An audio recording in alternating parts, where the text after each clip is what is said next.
Seguimos aqui no YouTube da Auriverde Brasil. Queria tratar dessa questão do Adélio Bispo, Barros. Essa quebra do sigilo. A gente tem bastante para tratar do assunto. A gente tem bastante para tratar do assunto Adélio Bispo aqui. Todos sabem, não é? Pois não, Barros. Olha, a quinta turma do Superior Tribunal de Justiça julga hoje um recurso do Conselho Federal da Ordem dos Advogados do Brasil sobre a quebra do sigilo do advogado de Adélio Bispo, responsável pela facada contra o ex-presidente Jair Bolsonaro na campanha eleitoral de 2018. A ação questiona a decisão do Tribunal Regional da Primeira Região, que autorizou a quebra do sigilo bancário e os mandados de busca e apreensão contra o advogado Zanoni Manoel de Oliveira Júnior, que fez a defesa de Adélio. A medida valeria para movimentações bancárias feitas entre 6 de setembro de 2018 e 1º de dezembro de 2018. Bolsonaro foi esfaqueado em 6 de setembro daquele ano durante comício em Juiz de Fora. O caso foi pautado para a sessão da quinta turma pelo relator ministro Joel Ilan Paciornik. A apuração busca identificar o patrocinador financeiro dos serviços do advogado em favor de Adélio Bispo. Ao analisar os pedidos da Polícia Federal, a Terceira Vara Federal de Juiz de Fora considerou que Júnior tem o dever de informar o financiador porque o interesse público da investigação deve prevalecer sobre o interesse privado da relação contratual. As medidas têm como finalidade esclarecer a participação ou não de outras pessoas no crime de atentado praticado contra Jair Bolsonaro. Para o juízo da primeira instância, houve uma injustificada resistência por parte do advogado em prestar as informações necessárias para a identificação do patrocinador da defesa de Adélio Bispo. Abro aspas, as representações estão motivadas em suposta prática de crime cometido pelo financiador da defesa técnica de Adélio Bispo, cuja identidade se busca revelar e não pelo advogado, no exercício da sua profissão, sendo certo que somente nesta última hipótese caberia a violação de seu escritório. Fecho aspas ao que escreveu o juiz de primeira instância. O Conselho Federal da OAB recorreu ao Tribunal Regional Federal 1, entendendo que a decisão feriu o sigilo profissional do advogado. Para a OAB, seria necessário decretar a nulidade da decisão e da busca e apreensão. Em fevereiro de 2019, o relator do caso suspendeu os efeitos da decisão até deliberação pelo colegiado, mas em novembro de 2021, o TRF1 julgou o mérito da ação e negou os pedidos da OAB, restabelecendo a decisão da Terceira Vara Federal de Juiz de Fora. Por maioria, os desembargadores entenderam que seria necessário identificar o financiador do advogado, uma vez que não há sequer uma relação de confiança entre o inimputável Adélio e seu advogado, porque ele sequer foi contratado pelo investigado. Enquanto a ação tramitava no TRF1, o Ministério Público Federal elaborou um parecer no qual sustentou que as investigações buscam identificar uma possível participação da organização criminosa PCC. Pediu para que a validade das provas seja mantidas cautelarmente. O Conselho Federal da OAB recorreu ao STJ argumentando que a decisão fere a prerrogativa de inviolabilidade absoluta do advogado. Abro aspas, não se pode admitir que aquele que contrata o advogado para patrocínio do direito de outro não está acobertado pela inviolabilidade e sigilo profissional. Fecho aspas. Está me dizendo que a OAB está querendo acobertar, enfim, a contratação do cara que pode ter sido pelo PCC. O que ela tenta encobertar é, na verdade, a quebra do sigilo, né? Que é impedir a quebra de sigilo, que aí vai identificar quem fez o pagamento, né, para esse advogado. Sim. E aí, em novo parecer, Pitoli, elaborado no final do ano passado, o Ministério Público Federal se aliou à tese da OAB, reconheceu que o advogado não está sendo investigado e não seria possível manter a quebra do sigilo. Só que em agosto do ano passado, o caso foi encaminhado para o gabinete do ministro Joel Ilan Paciornik, que negou o pedido de liminar para a cassação, ou melhor, para cassar a decisão majoritária do Tribunal Regional Federal da Primeira Região. Então, pode acontecer isso, né, essa quebra desse sigilo, vai depender muito desse julgamento que acontece hoje e a gente vai continuar acompanhando e atualizando esse caso. Eu vou me estender agora porque eu preciso te contar uma história. Obrigado, Barros. Primeiro é o seguinte, a vergonha é a Polícia Federal não ter concluído isso. ou ter concluído dessa maneira mequetréfica, né? Não apurando de fato o que aconteceu naquele 6 de setembro de 2018 e antecedendo essa data. Eu vou contar aqui o que aconteceu, porque muitos estão tentando entender, já há bastante tempo, onde nasce o meu relacionamento com o presidente Bolsonaro. E eu já contei essa história para a Veja, já contei essa história para a Folha de São Paulo e contei essa história recentemente para um outro portal de notícias que em breve deve publicar uma nova matéria sobre este assunto. Aqui na Auriverde, nós entrevistamos no dia 5 de dezembro de 2023, 5 de dezembro, o presidente Bolsonaro, por intermédio do senador astronauta Marcos Pontes, né? Sumido Marcos Pontes, calado Marcos Pontes hoje, e o jornalista Milton Júnior, da Pop 107 FM, de Itapetininga, um amigo meu de 30 anos. Milton fez a ponte, junto ao senador, e naquele momento, 5 de dezembro de 2023, pela primeira vez, eu entrevistei o presidente Bolsonaro. No dia 9 de dezembro, veja, isso foi dia 5, no dia 9, sábado, estivemos juntos em Buenos Aires, presidente Bolsonaro, eu, para a posse de Javier Milei. Foi o primeiro contato presencial, pessoal que tivemos, 9 de dezembro. Junto pela manhã, numa foto, e à noite tivemos a oportunidade de uma boa conversa. Ok. Não falamos mais depois disso. Não falamos mais depois daquele encontro, do dia 9 de dezembro. Entretanto, meados de junho de 2024, em meados de junho, eu comecei aqui na Auriverde Brasil a ouvir o hacker Patrick Brito.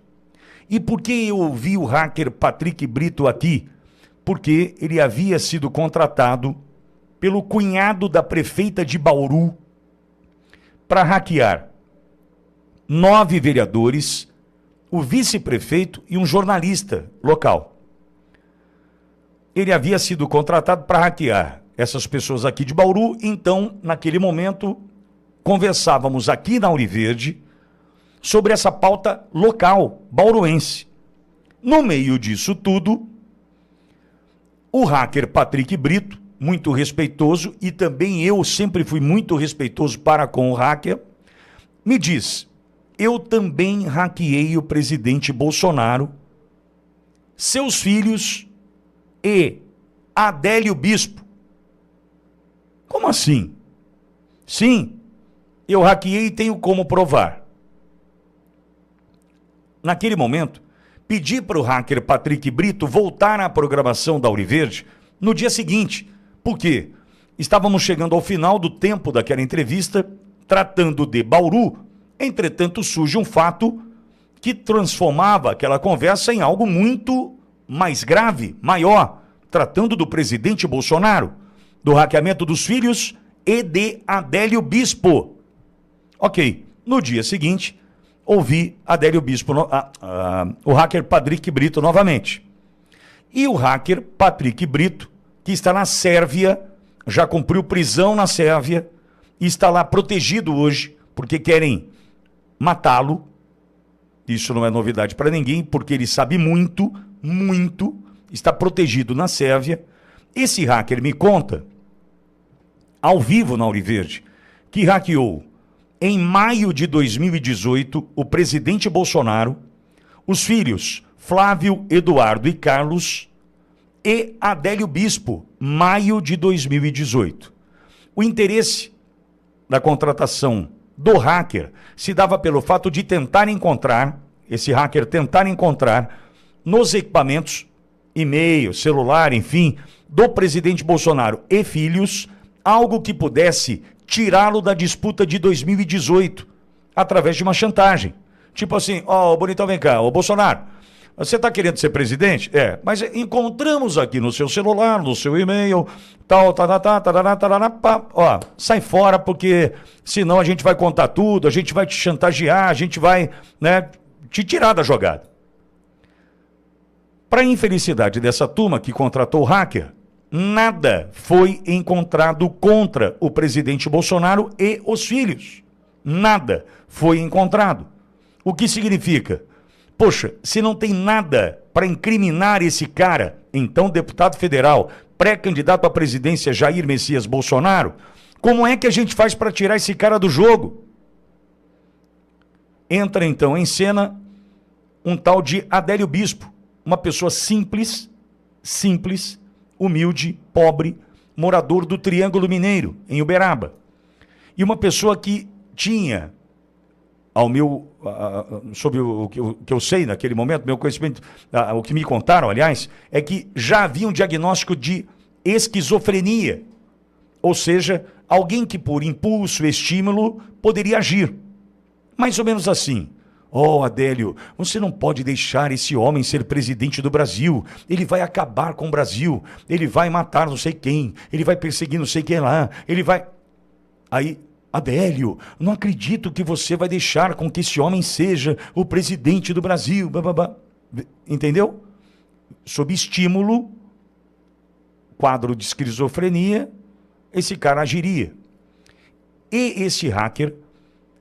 Segundo o hacker, ele hackeia Adélio Bispo para tentar mostrar para quem o contratou se de fato era esse o esquizofrênico, quem poderia atender sob estímulo os objetivos do grupo, enfim. E entrevista o hacker naquele dia seguinte, acho que era 4 de julho já de 2024, sobre esse assunto. Meu telefone toca na manhã do dia seguinte, aqui nesse horário, por volta das 9 horas, e era um amigo, Tenente Coronel Zuco, deputado federal Zuco. Zuco me ligou, achei estranho, dizendo, olha, o presidente vai lhe procurar. Falei, porra, fiz alguma merda, né? Fiz alguma coisa errada. Estou indo para um caminho que está errado. Mas não deu 15 segundos. Estou falando assim, eu desliguei o telefone, eu estava com o Maurício Marcon no ar, era uma quarta-feira. Marcon estava no ar, tocou meu telefone e era o presidente. Eu fiz uma pergunta que não me pergunte qual foi que eu fiz para o Marcon, porque a hora que eu olhei, o telefone era o presidente me ligando. Falei, meu Deus do céu. Perguntei qualquer coisa para o Marcon e atendi a ligação. No ar, aqui, saí pro bastidor aqui e atendi a ligação. Atendi assim, presidente, fiz alguma merda? De coração, falei dessa forma, ele sabe disso. Fiz alguma merda? Ele diz, acho que você encontrou o fio. Ok. Segui nas entrevistas. E depois da 5ª entrevista com o hacker termina a jornada dessas entrevistas por aqui dizendo o seguinte, quem me contratou para hackear Bolsonaro, seus filhos Carlos Eduardo e Flávio e Adélio Bispo foi Gilberto Kassab. Não fui eu quem disse. Quem disse isso foi o hacker Patrick Brito, que disse, inclusive, que tem como provar. Aí eu lhe pergunto, diante de uma acusação feita num veículo de comunicação oficial, que isso aqui é uma rádio, isso aqui é uma concessão pública, isso aqui não é um blog, isso aqui não é só um canal do YouTube, isso aqui é uma emissora de rádio. A Polícia Federal não deveria, de fato, investigar? A Polícia Federal não deveria reabrir a investigação e chamar esse hacker documentos? Muitos dos documentos ele me enviou. Alguns, aliás, todos eles, né, os documentos com o nome, com dados sensíveis, tudo. Fotos, enfim, documentos sensíveis. Que nós mostramos ao longo da programação aqui. Que nós apresentamos durante a programação aqui. E isso me aproxima do presidente Bolsonaro. Por quê? Eu jamais pedi absolutamente nada para cumprir com o meu papel de jornalista. Jamais ousei desta situação como moeda de troca, em hipótese alguma. Jamais. Eu sigo apurando aí, mas jamais. Seguimos incansavelmente na busca pela verdade. Quem não quis a verdade foi, inicialmente, o secretário de Segurança Pública do Estado de São Paulo, Derrite, que num determinado momento, diante da fala do hacker Patrick Brito, classifica a minha jornada por aqui como fake news, publica no X a nossa matéria em fake news. Estranhamente, 20 minutos depois, retira a publicação e pede. Eu estava cometendo um crime. Eu ouvi ele tentando atribuir a mim um crime por estar ouvindo um criminoso. Eu, jornalista. Como se o Cabrini não ouvisse criminoso na Record, enfim, mas vamos lá.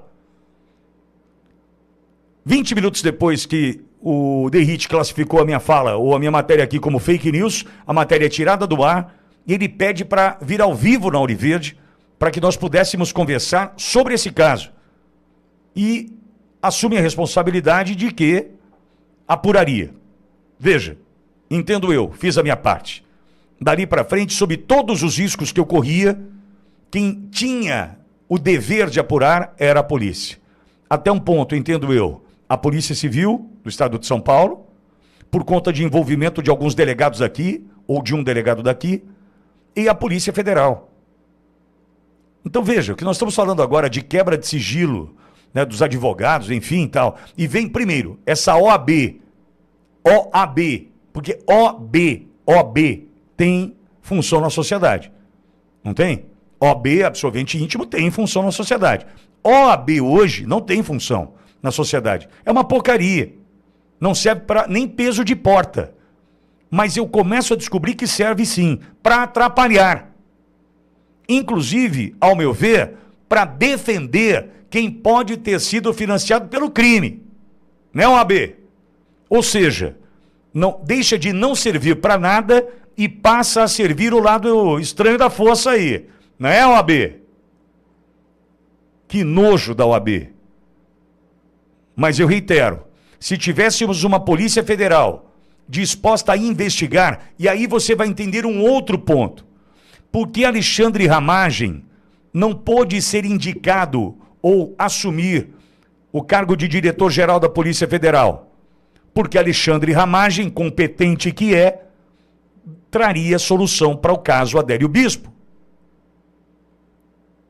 No documentário do Sérgio Tavares, lançado no último sábado, tem um trecho de uma fala do advogado, de um dos advogados que chegaram ali voluntariamente para ajudar Adélio Bispo, para defender Adélio Bispo, que numa entrevista aponta o seguinte: inclusive emissoras de televisão, veículos de comunicação estão rateando e me pagando para eu estar aqui.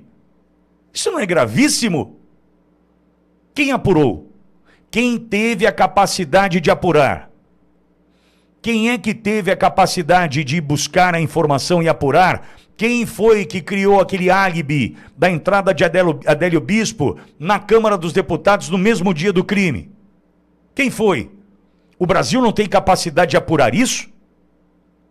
A tentativa de matar um candidato à presidência da República, o futuro presidente, não tem capacidade de apurar quem foi que contratou Adélio Bispo para matar Bolsonaro, inclusive matar o filho Carlos, que por uma grata surpresa o destino agiu, Deus protegeu, anjo da guarda intercedeu, Adélio não foi ao estande de tiros em São José, na Grande Florianópolis, num dia que seria morto por Adélio Bispo. Então veja, se nós aqui, grão de areia que somos, temos todas essas informações, segundo o hacker, sabemos quem o contratou, no meio das pessoas hackeadas, em maio de 2018, 4 meses antes do ataque, já era hackeado Adélio Bispo. Por que não se chegar, de fato, à conclusão de quem contratou Adélio Bispo, ou de quem estimulou Adélio Bispo, de quem financiou a defesa de Adélio Bispo? Porque deu errado. Deu errado. Veja, Adélio Bispo ia sumir na fumaça se o que ele foi fazer em Juiz de Fora tivesse dado certo. A gente não ia estar discutindo isso aqui hoje. Só que o Brasil precisa passar isso a limpo. E eu disse tempos atrás que, cronologicamente, precisávamos resolver a questão envolvendo Marielle Franco, que aconteceu no dia 14 de março de 2018, O presidente Bolsonaro sofreu ataque em 6 de setembro. Então, cronologicamente, entendo que era prioridade a apuração do crime envolvendo que matou a Marielle e o Anderson. Ok. Resolvemos essa situação. Tá aí os irmãos Brazão, né, respondendo por isso. Agora, não é hora de apurar Bolsonaro? Não é hora de apurar Bolsonaro? Não é hora da gente discutir esse assunto de vez? Apurar de vez e colocar o Brasil para andar? Agora, vamos voltar também a um ponto, rapidamente. Se o hacker coloca um dos medalhões da política brasileira no centro dessa questão, e nós sabemos que esse medalhão faz parte do sistema, um dos comandantes do sistema, você acha que o sistema vai querer que isso seja apurado? Você acha que o sistema vai se auto-implodir? Porque é isso que vai acontecer caso a gente venha a chegar à solução desse caso. Santa ingenuidade. Então, que o STJ cumpra com seu papel, que a OAB pare de ser um estorvo, porque que não sirva para nada, tudo bem, a gente já entendeu.